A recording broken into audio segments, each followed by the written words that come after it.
Prošle godine nisu mu bili dovoljni manjinci, već su mu bili potrebni neko drugi, a to je bio Domovinski pokret, koji su, mislim, imali 12 sada ruku u Saboru i oni su njemu rekli hoćemo, podržat ćemo te, ali prvo, odmah su oni rekli... Odmah, a to su bili uslovi? Da doneseš zakon o grobljima, jer da donesemo zakon o grobljima, da onaj list SDSS-a ili Srpskog narodnog vijeća prestane država finansirati i da nema Srba Pupovčevih nigdje u strukturama vlasti.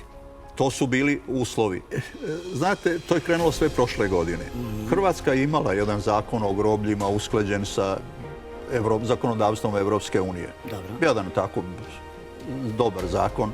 Nije trebalo donositi novi, nego prošle godine, poslije onih parlamentarnih izbora, Domovinski pokret, proustaška stranka, koji su inače otpadnici iz HDZ-a, jer su oni bili mnogo desniji od centra kojem je pripadao HDZ, jeli? Posebno od kad je došao Plenković tamo 2016. iz Evropejac, onako pravi, uglađeni, jeli? Srbi su ovi oko Pupovca bili u koalicioni partneri, oni su držali vlast, oni su držali HDZ na vlasti Plenkovića. U 2 mandata. I prethodno još tamo negdje prije nek što su ovi bili lijevi iz lijevog centra došli, SDP, kako li se zove, prije toga je on još bio u koaliciji sa Sanaderom, jeli, Pupovac.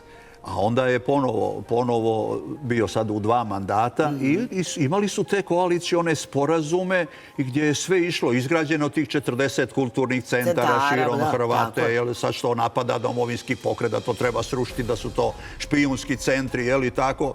I to će oni isposlovati, jeli, kako su krenuli. A da bi i njima sve udovoljava Plenković, jer ne može bez njih. Dakle, vrlo je interesantno. Ovo je krenulo ponovo vrlo desno. Ovo je njihovo djelo, znate, ovo Thompson i tako. Thompson, na $500,000 skupiti u Zagrebu. Eto, Plenković, ko bi rekao da će Plenković otići sa svoje troje dječice i da moli toga čobanina dole sa moje Dinare. Mislim, ništa, ja sam čuvao ovce, ništa nije strašno, je li tako? Mnogo lijepo, mnogo lijepo, ljepše mi je nego danas bilo, da on ode njemu i da se pokloni, da mu dovede djecu, da on njima autograme piše. Isto tako ovih dana se dešava, evo i danas i jučer i prekjučer, da se počeo primjenjivati zakon o grobljima, taj novi hrvatski zakon o grobljima koji je usvojen u njihovom saboru tek u maju, u međuvremenu je objavljen u službenim novinama, pa je onda stupio na snagu i evo pred Oluju se počeo i primjenjivati. Ali na koji način?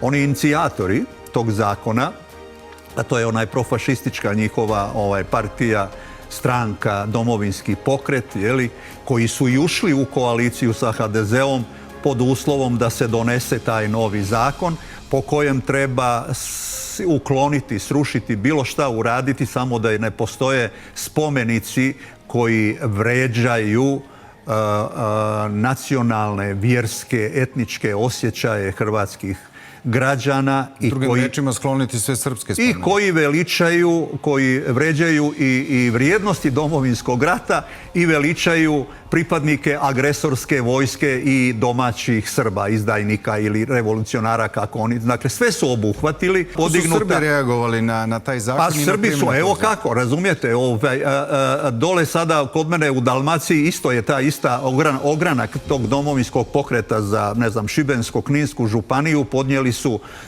prijavu da se uklone i 2 groba u selu Žagroviću pored Knina, jer to imaju biste dvojici Srba koji su obučeni u SMB, u onu uniformu JNA.